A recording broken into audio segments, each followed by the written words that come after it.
In the French Chamber of Deputies this afternoon, Monsieur Daladier reviewed the history of the last-minute diplomatic attempts to avert hostilities.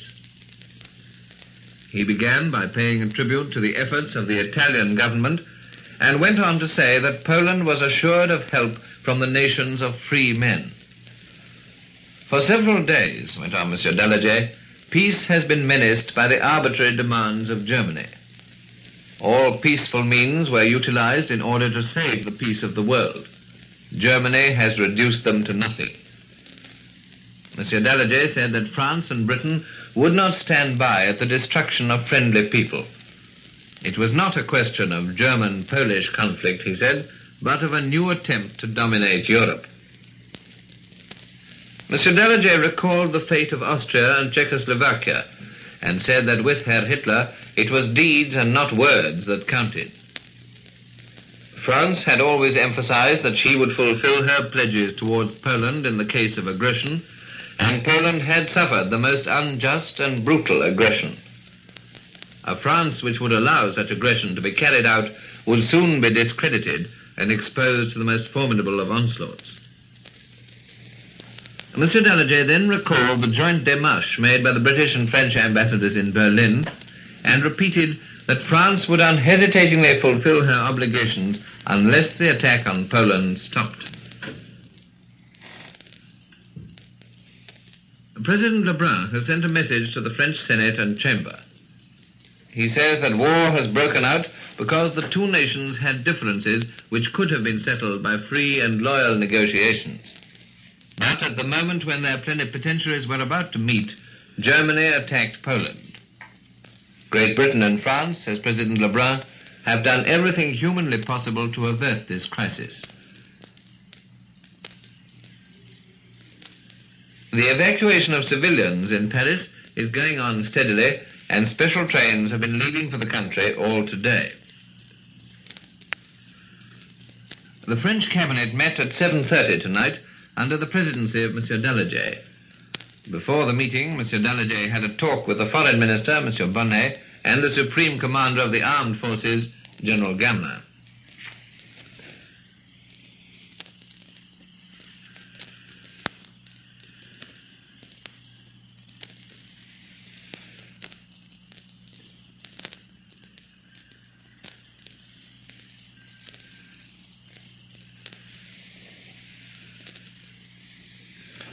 This is London Calling in the overseas service of the BBC. And now we continue the news summary. According to an official Polish telegram, Warsaw has been bombed 6 times today. The telegram adds that fighting of a most serious nature continues on the whole length of the front. An official German communique issued at midday claims that German troops advanced at all points early this morning. It was claimed that the Yalunka Pass, which is 40 miles south of Krakow, was forced and aeroplanes destroyed on Polish aerodromes.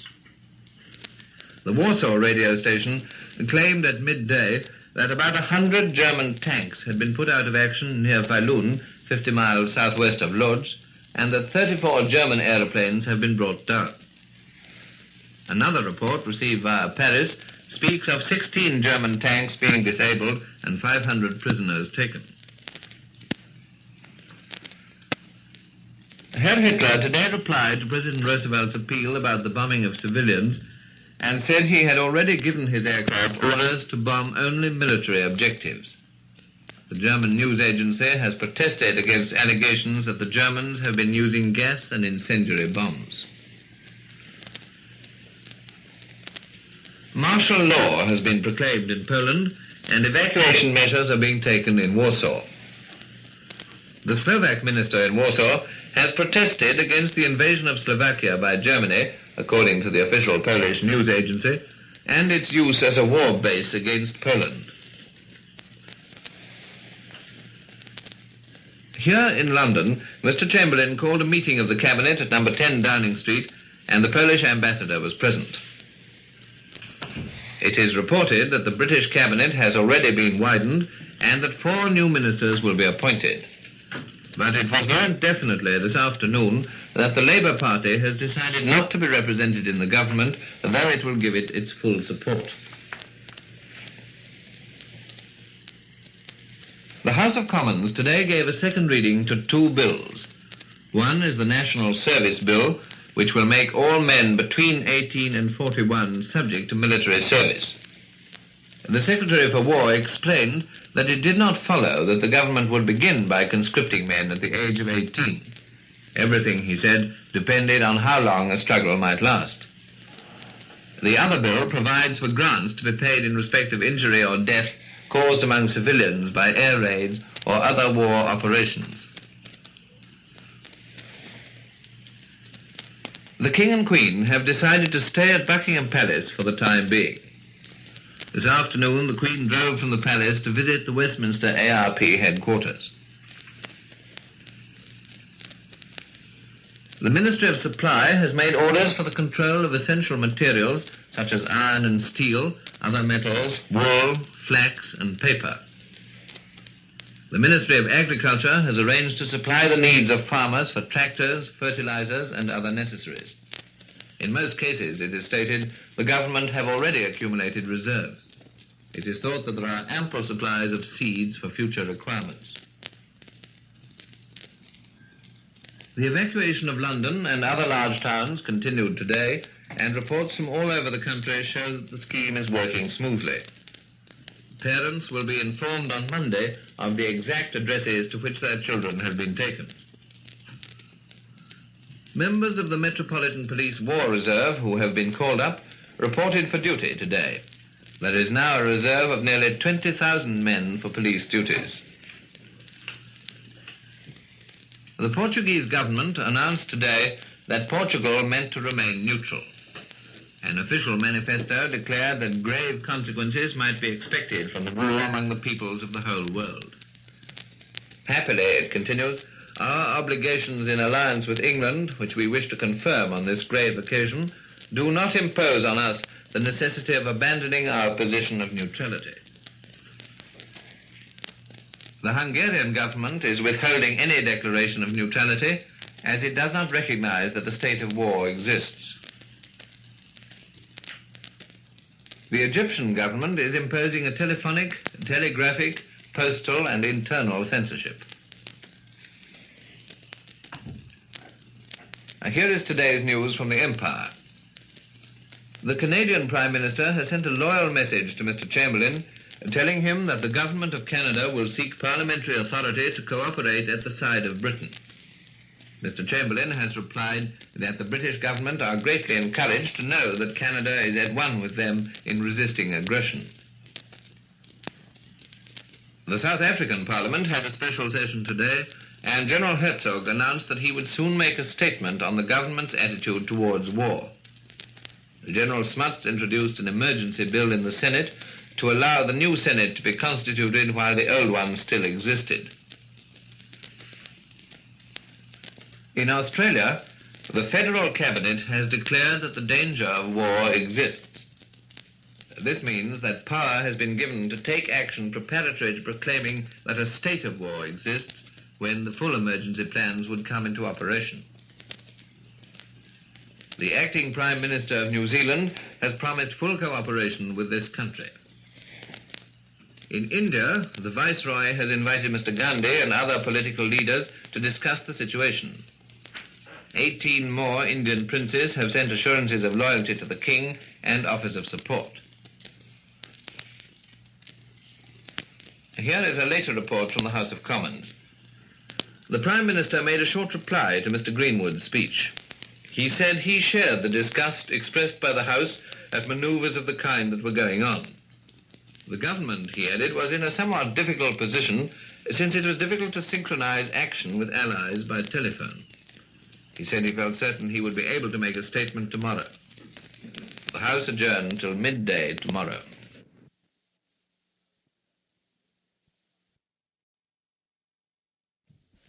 You will hear next our news bulletin in English. Today, the French Parliament held a reunion.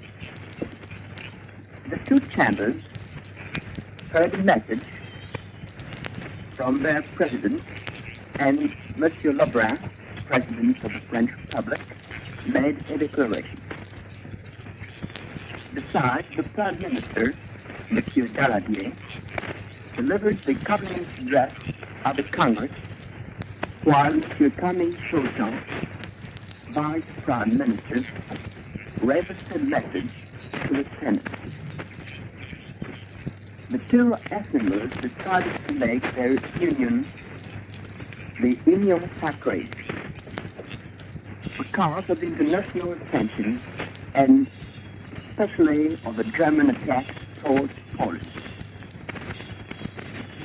And it was worth remarking, every party, every congressman was having a single thought from, and the whole assembly held the strongest word President Daladier said in the name of the whole country. But let's take a look at President Lebrun's speech at first. Gentlemen, you are gathered under a critical moment of our national life. War burst out in Central Europe. Men are killing each other. Innocent victims are falling under aerial shooting. How did we get there? Two people had a dispute. They couldn't come to any solution. They could have come to some solution by means of free and fair negotiation, as the word told from practically everywhere. On the very moment the diplomats were going to get together, Germany most brutally attacked Poland, and it would be quite hard indeed to justify such a war declaration. England and France, who are absolutely decided to stick to their prudent, wise, and moderate policy, did their best in order to avoid such a crisis. And the voice of their leaders charmed the hearts of the highest moral and political authorities in the world, in order to see those who are responsible of war or peace think before starting in that horrible catastrophe. But it was no use, and unless they still want to listen to the voice of universal consciousness, which is talking to them, the worst events are getting ready. France showed the necessary disposition, her security and the respect of her engagement made necessary. And she did take these measures in a perfect order, a great calm, and an absolute resolution. Young men have been watching the frontiers for a few days already. Today, the general mobilization is calling every force in order to defend the mother country. And in the name of the whole country, I send our army, our navy, and our aviation the most cordial salute and the expression of the unanimous trust of the country. As to the population, they also accomplish their duty. Citizens are more united than ever, and that union was continuously made once more.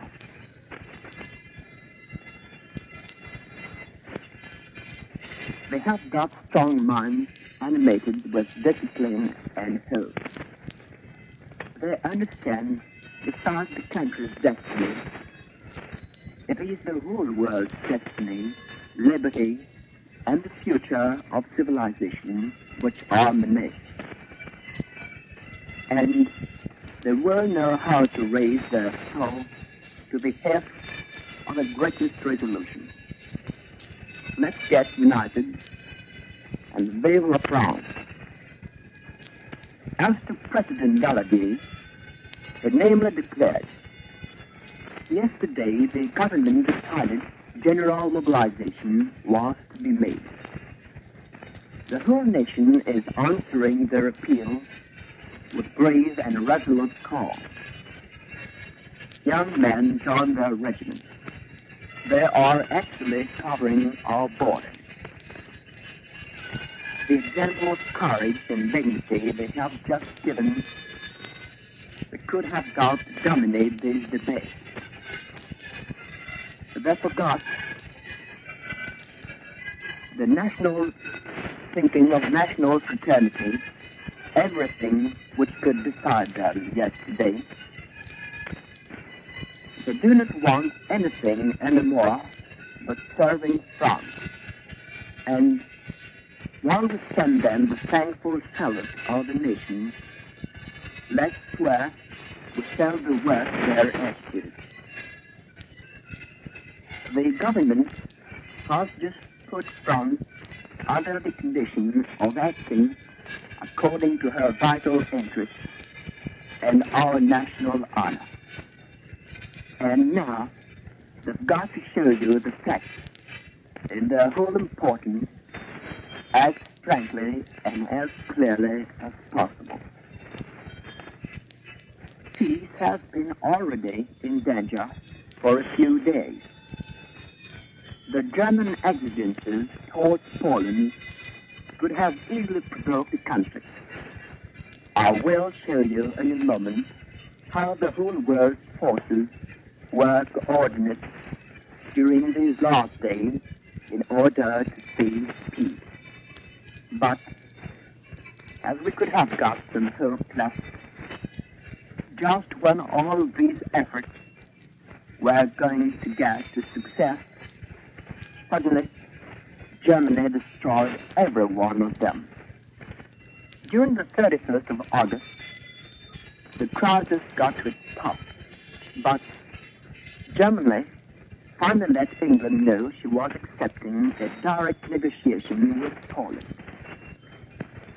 That country immediately tried to use that peaceful method, in spite of the terrible threats the German armies were representing for her since they had invaded Slovakia. But Germany ended with every negotiation since her Führer, Adolf Hitler, ordered for the attack.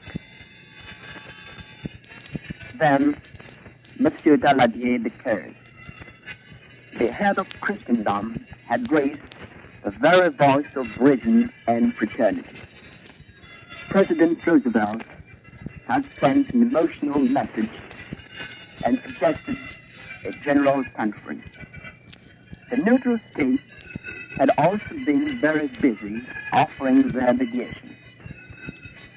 Do I need to declare every one of these attempts met the best and immediate welcome from the French government? I am also very glad to give homage to the noble effort the Italian government had made. Even yesterday, we tried to realize the union of every goodwill in order to stop the hostilities, at least, and obtain more peaceful methods to be used. And substituted to violence. But these efforts were not quite successful up to this moment. Anyway, they showed the responsibilities Germany was assuming. They assured Poland, the victims, the real help and the moral solidarity of free men and free nations. What we did before the beginning of the fight, we're ready to do it again if the conciliating offer is made. We're ready to face it and join it once more. If the fight should stop, if the aggressors went back to their frontiers, if the free negotiation could be started, you may be sure, gentlemen, the French government would not spare the least effort in order to come to its success in the interest of the world peace. But time is getting short. France and England couldn't possibly accept the destruction of a friendly state, since it would mean nothing but violent enterprises would be started against themselves. In fact, it is but a German-Polish conflict. No, indeed. Gentlemen, it is but a new phase of the Hitlerian dictatorship's evolution towards European and world domination. And Monsieur Daladier adds, there is no question of any matter of honor, but only saving peace, our liberty, and our security.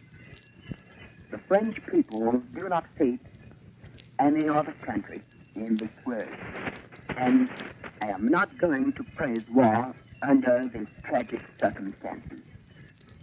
I only wish to do my duty just like an honest man.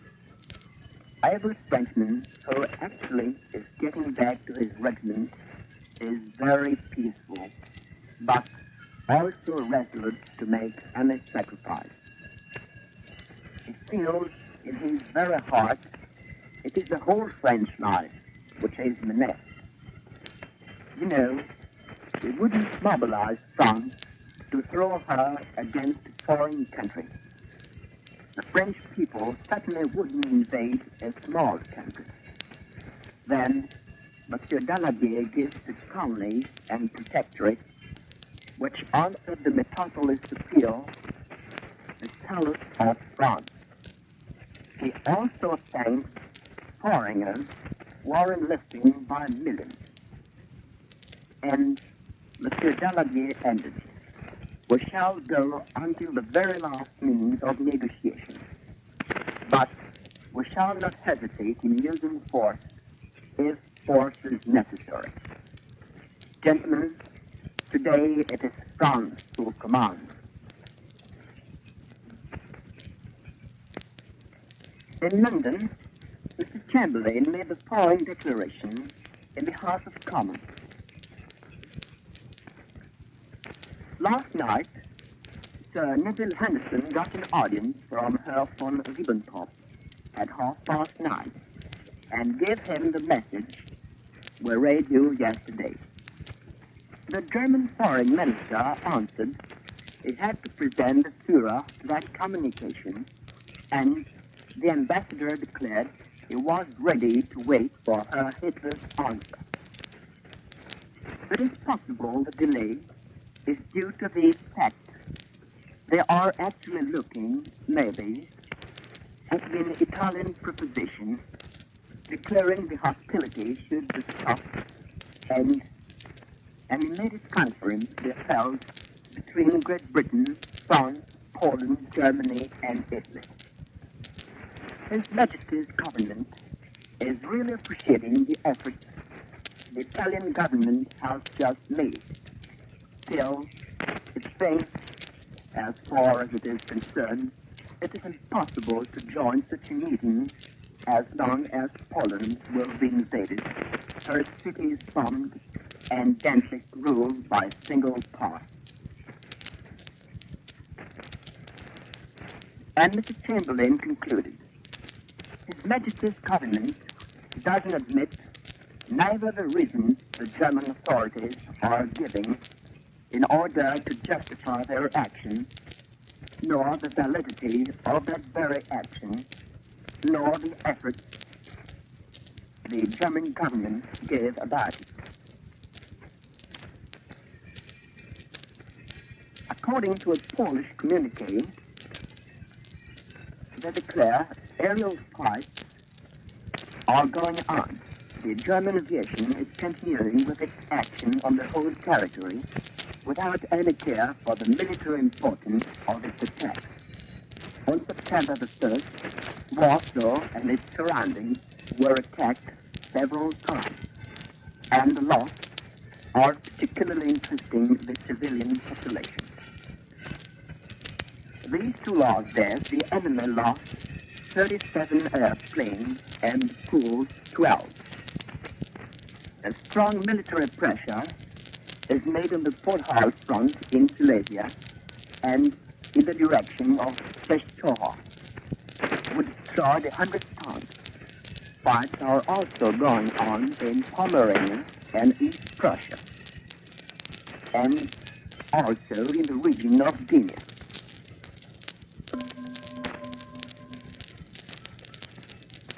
And this, ladies and gentlemen, ends our news bulletin in English.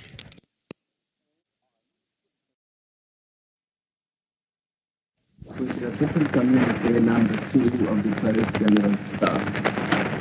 On September the 2nd, the enemy Air Force continued its activities over our entire territory.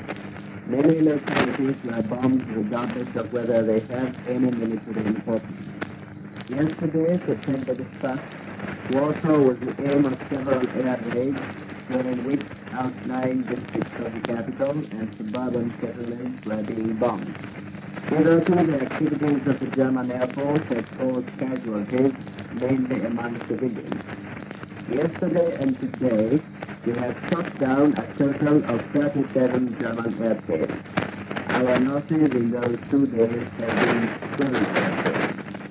On land, the enemy continues a strong attack on the Postale region, north of the High Tatra Mountains, on Silesia, and in the direction of Częstochowa, northeast of Silesia. In the course of yesterday, we have destroyed about 100 German tanks. On the Pomeranian and the East Prussian front, the fighting goes on in the frontier region. In the neighborhood of Gdynia, the Polish seaport, fighting continues.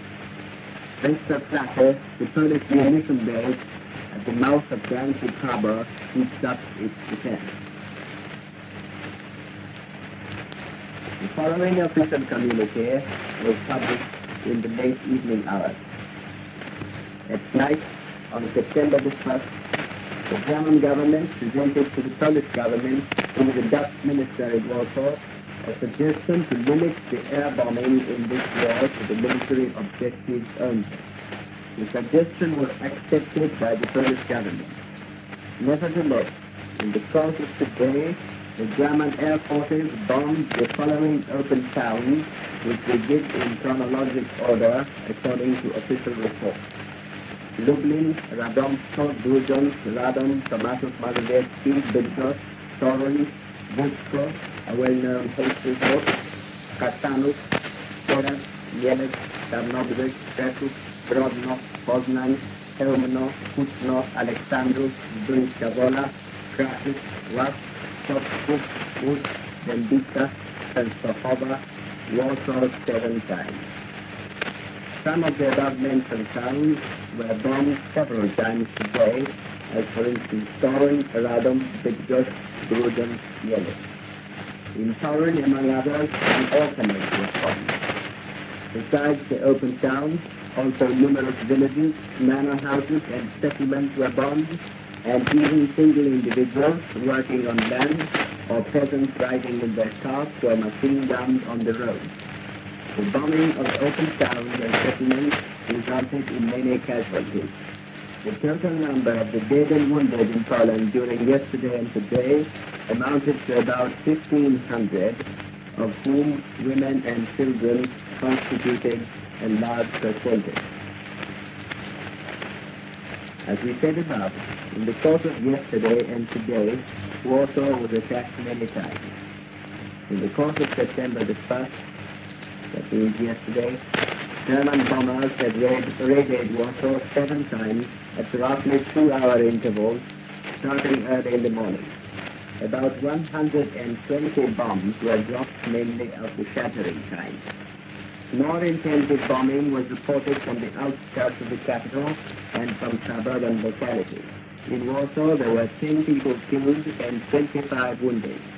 In the suburban area, the number of wounded is very considerable and the percentage of severe cases is high. Today, since 8 o'clock a.m., there were 7 air attacks on Warsaw. The last, or shall we say the latest, took place at 8:10 p.m. At Lublin, 30 people were killed and 58 wounded, including 5 children. 4 houses were destroyed. All of the casualties are among the civilians. In the late hours of the evening, news came that Częstochowa, the holiest town, is on fire. The famous shrine of the Holy Mary, the holiest of holies of Holland, worshipped by all Poles and esteemed by all other religions, by all Catholic Poles, and esteemed by all other religions, is in danger. This is one more example of the brutality of the German attack on Poland. In Warsaw, the atmosphere of complete calm prevails again today, in spite of the seriousness of the situation. It might even be said that the Polish capital seems to be getting used to air raids and does not seem too much impressed when the factory shooters compel them to find refuge in gates and staircases of the nearest houses. There, in every house, a number of women and young boys performing anti-air raid precautions services maintain order. The boys, some of them in scouting uniforms, seem very excited and during the air raids go out of the courtyard watching the planes which appear on very great heights and discussing the technicalities of flying combat. It should be added that the Germans hardly ever succeed in getting nearer to the center of the city, being kept at least at very great heights by the Polish anti-aircraft artillery and fighter planes. Being unable to do any bombing of the main objectives, the enemy drops bombs on suburbs with suburban areas, particularly suffered hotspots at the Brabant resort of tubercular sanatorium. On the whole, the life in Warsaw is going on quite normally. All theaters and cinemas stay open, having begun their autumn season as usual. Newspapers, which are printed on slightly fewer pages than usual, owing to the fact that much of their staff was conscripted, publish large half-page advertisements of new films shown in the capital. The only difference noticeable during the intervals between the air raids and Pisarenki is the smaller number of taxis and other vehicles on the streets, as many of their drivers were conscripted. Women seem to prevail among the people in the streets. Finally, many people are carrying gas masks. Hitler's promise not to use poison gas did not seem to fill them with complete trust, as most of the flats prepared airtight rooms where also 2 weeks' provisions are being kept in case of any impediments in transport and food supplies to the city. At present, no shortage of foodstuffs whatever is sent. Prices are kept at a level everywhere after the strong measures taken by the government against all those who betrayed an inclination towards profiteering during the first days after the defense preparations were increased. The general atmosphere is that of a firm resolve to go through this experience when such necessity arose, no matter how long it would take. The general opinion repeated everywhere in the papers and by the people in the streets, in cafes and in private parties is that odds are against Germany in this war, much more so than they were in the last war. Today, the other Polish citizens declaring their loyalty and decision to fight the invader, also the citizens of Jewish race were joined. The executive of the Polish Rabbis Union appeals to also the citizens of Jewish race to give their lives and property in defense of the country. The Association of Rabbis with University Education issued also an appeal to the Jewish community, declaring as an organization of the spiritual leaders of the Jewry in Poland that this country did not want war, nor was she guilty of its outrage. Poland, with unprecedented patience, tolerated the persecution of Polish minority in the Third Reich and the persecution of the Poles in Danzig. Now she has been forced to accept the war, not only for her independence and security, but also for the sake of all those countries in which liberty based on law and justice is the supreme good. The Polish Jews consider it as their duty to join the ranks of the defenders of the Polish state as its citizens. The Jews in Poland, such that the heroic self-defense of Poland shall result in the victory of all those peoples of Europe which love freedom and in the triumph of law, justice, and peaceful collaboration of nations. In this struggle, they will certainly be helped by God. The appeal of the two supreme representations of the Jewish community in Poland proves that in the struggle with the invader, there is no citizen in Poland who would not understand the duty for the country. They all, without any exception, answered the appeal of the President, so as their national honor required and their attachment to the Polish state. The Polish Parliament met today at 3 p.m., and the importance of the moment was accentuated by the air raid of German bombers which began at the moment when the Prime Minister spoke. The Premier stated that the situation is clear. We have been attacked and we fight, he said. You all know the events which preceded the outbreak of this war which has been forced upon us. The Prime Minister put the government at the disposal of the Commander-in-Chief.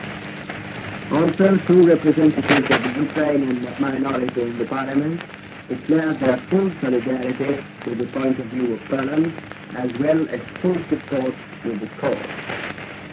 From you, parliamentary representatives of Polish nations, we expect only to understand that the idea of Polish-Ukrainian brotherhood lives.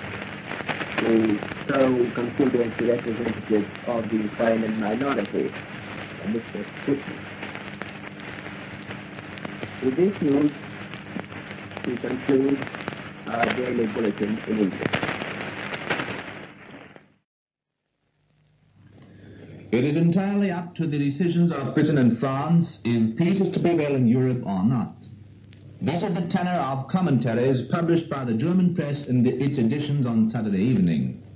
Britain only will be responsible, the Hamburger Fremdenblatt, for instance, declares, if the present crisis is to develop into a general conflict. The paper emphatically denies the theory which holds that Germany is the aggressor in the present conflict with Poland. Mr. Chamberlain, the paper continues to say, prefers to view the advance of the German troops as an aggressive action which menaces the independence of Poland. But such arguments can be set forth only if he actually intends to set the Anglo-Polish Pact into operation. For the sake of history, however, the fact must be nailed down that the numerous border incidents in Silesia and East Prussia, and especially the Polish bombardment of Beuthen, created a situation which made it incompatible with the honor of a great power to let that series of military transgressions go by unpunished. Germany's action is an act of defense. Reports spread by the English News Service Exchange Telegraph and by the broadcasting station of Poland are being emphatically denied by Berlin. These reports asserted that German airplanes had dropped gas and incendiary bombs in the vicinity of Posen. The German official news agency, Deutsches Nachrichtenbüro, has been empowered to make the following statement. In the wake of false political reports with a tendency to cause alarm, this is the first atrocity story in the military field. It should be pointed out most emphatically that the disseminators of such atrocity stories are taking upon themselves grave responsibility. In view of the Führer's statement before the Reichstag to the effect that the German Air Force received orders to attack military objectives only, provided that the opponent keeps to the same rule, this piece of atrocity reporting has become a dangerous game. A warning against inventing such atrocity tales, the Deutsches Nachrichtenbüro goes on to say, can therefore not be emphatical enough. Such atrocity stories were permitted to go through by another Germany, but not by this one. Germany's currency and financial situation was a subject dealt with at a meeting of the directors of the German Reichsbank, which convened on Saturday with Reich Minister Funk, who holds the post of President of the Reichsbank, presiding. The German Minister of Economics pointed out that not the slightest tendency of nervousness had become noticeable in the German banking and financing system, very much in contrast to such tendencies prevailing in foreign countries. The German exchanges, the minister emphasized, are operating properly and exhibit a confident attitude. The German Reichsbank had therefore no reason for issuing decrees of any kind which might deem necessary for the protection of the currency and the monetary and credit system. All German girls aged between 17 and 25 years, a proclamation by the leader of the Reich Labor Service, read, are being called upon to do honorary service with the labor service for women. Exempted from the call are only those girls who hold positions of special importance. Prime Minister Stauning of Denmark, assisted by the Danish Foreign Minister Dr. Munch, had a conversation on Saturday with the envoy plenipotentiary of the German government, Ambassador von Hassel. The German envoy expressed the German government's keen desire to maintain economic relations with Denmark on the same basis which has been in operation up to now. The Danish Prime Minister expressed his gratitude for this declaration and stated that the Danish government, where anxious to observe strict neutrality, is animated by the same desire. The Warsaw newspaper Express Poranny stated on Saturday that Poland never really thought of entering into negotiations with Germany. For Germany, so that paper holds, is no nation with which to sit down for negotiations. Germany is not worthy of being treated as an equal partner in international dealings. In a similar vein, the Polish newspaper Polska Zbrojna, which is close to military circles, rejects the German proposals. Poland's arms, this military organ states, will reply to the latest German offer.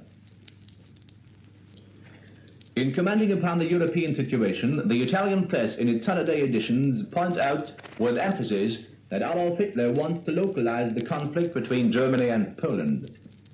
In his speech before the Reichstag, the Führer again announced his decision to refrain from any aggressive action against France or Britain. Only by the initiative of those two powers, the semi-official Giornale d'Italia states, will the Polish conflict develop into a general European conflagration. Italy has done everything in her power to avoid that conflict.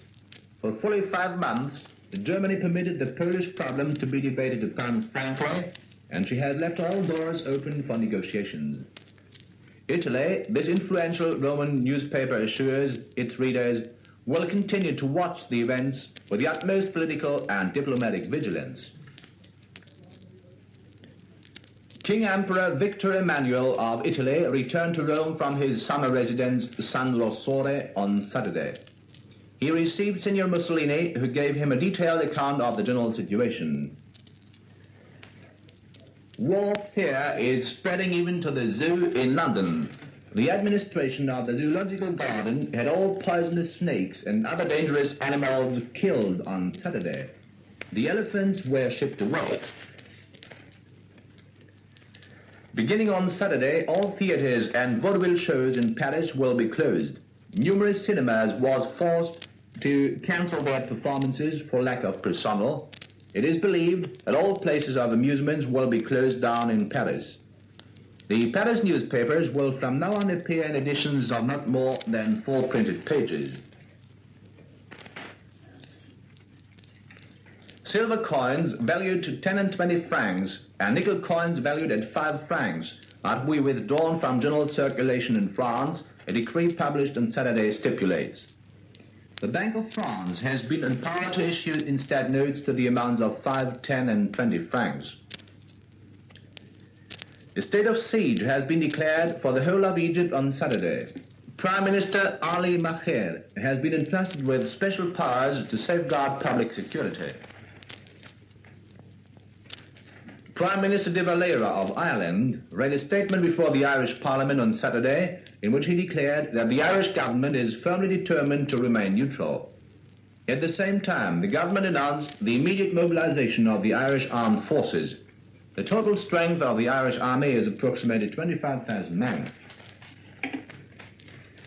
Soviet Russia's newly appointed ambassador to Berlin, Alexander Shkvartsev, arrived at the Berlin Aerodrome on Saturday afternoon by a special plane which had been sent to call for him at Stockholm. He was accompanied by Monsieur Vladimir Perkov, the newly appointed secretary to the Soviet-Russian embassy. General Maxim Purkayev, Minister Plenipotentiary for Military Affairs of the Soviet Union, arrived by the same plane with his staff.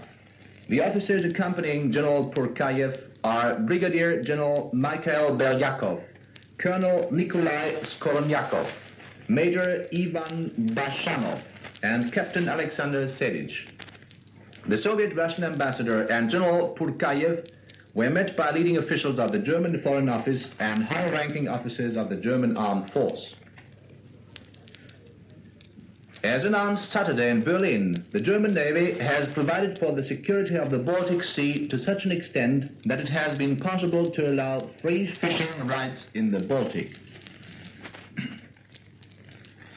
The commander of the German Armed Forces made the following announcement Saturday evening. The German troops have been advancing successfully along all frontiers. The army detachments operating south of the industrial district of Upper Silesia is approaching the town of Biala and occupied the town of Ples. North of those points, the German troops advanced past the line of Polish dugouts. In the territory north of the Upper Silesian industrial area, our troops are approaching the river Varte. Armored detachments are advancing from the town of Radomsko, north of the town of Częstochow. The town of Wielun has been occupied.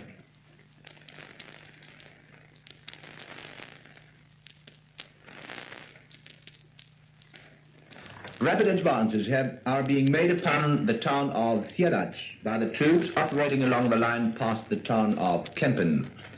The river of Brahe has been crossed by the German troops operating out of Pomerania and succeeded in reaching the river Vistula at a point southwest of the town of Graudenz in a forceful land. Thus, the German Army Corps, advancing from East Prussia via the town of Graudenz, has practically succeeded in uniting with the German forces advancing from Pomerania. The Polish army detachments stationed in the northern parts of the corridor section have thus been cut off. They are being mopped up by the German forces in encounters in the section which is known as Tuchel Heath. Other German troop contingents advancing from East Prussia in a southerly direction gained ground. The German troops are advancing upon the town of Przacic.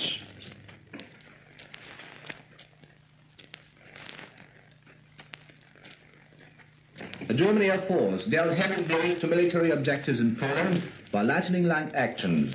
Numerous Polish airplanes were destroyed in aerial encounters.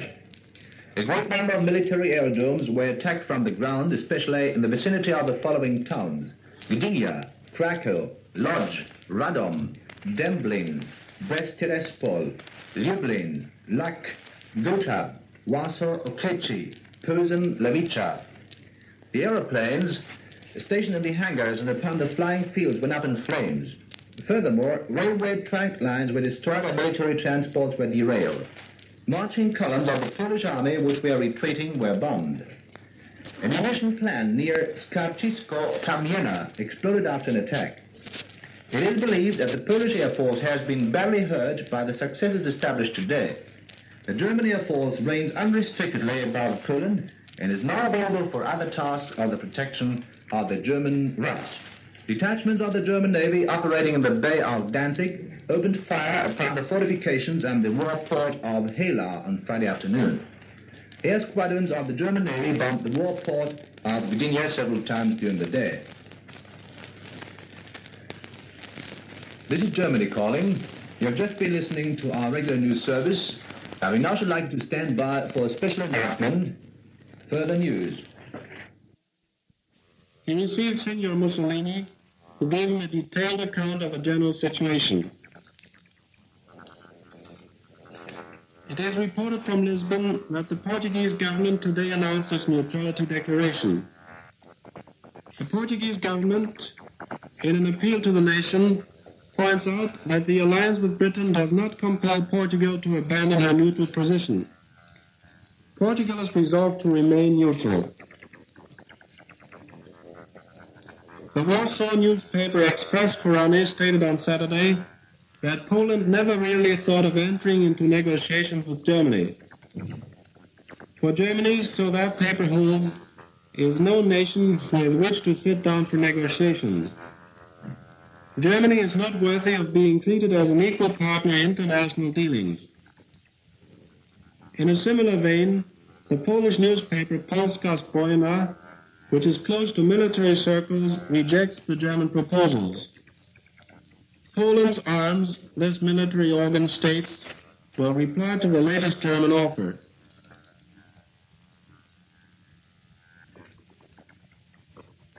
The Polish radio reports on a decree of the Polish government forbidding all credit institutes in Poland to pay out any credits for a period of 7 days. There will be no transactions in the Polish credit system during this period. Prime Minister Stauning of Denmark, assisted by the Danish Foreign Minister Dr. Munch, had a conversation on Saturday with the envoy plenipotentiary of the German government, Ambassador von Hassel. The German envoy expressed the German government's keen desire to maintain economic relations with Denmark on the same basis which has been in operation up to now. The Danish Prime Minister expressed his gratitude for this declaration and stated that the Danish government, anxious to observe strict neutrality, is animated by the same desire. The Führer and Commander-in-Chief of the German Defense Forces has renewed the Order of the Iron Cross in commemoration of the heroic battles which Germany's sons have fought in former wars and in view of the present fight in defense of the homeland. The Iron Cross will be awarded exclusively for special bravery in the face of the enemy and for the distinguished service and troop leadership in 4 classes. In addition to the Iron Cross, first and second class, and the Great Iron Cross, the awarding of which the Führer has retained for himself, a new cross called the Ritterkreuz is also to be awarded. The award of all classes is to be made without discrimination of rank. In the event that the candidate already possesses an Iron Cross awarded him during the World War, he is to receive instead a silver bar medallion. The first news bulletin of the German shortwave stations Berlin has been concluded.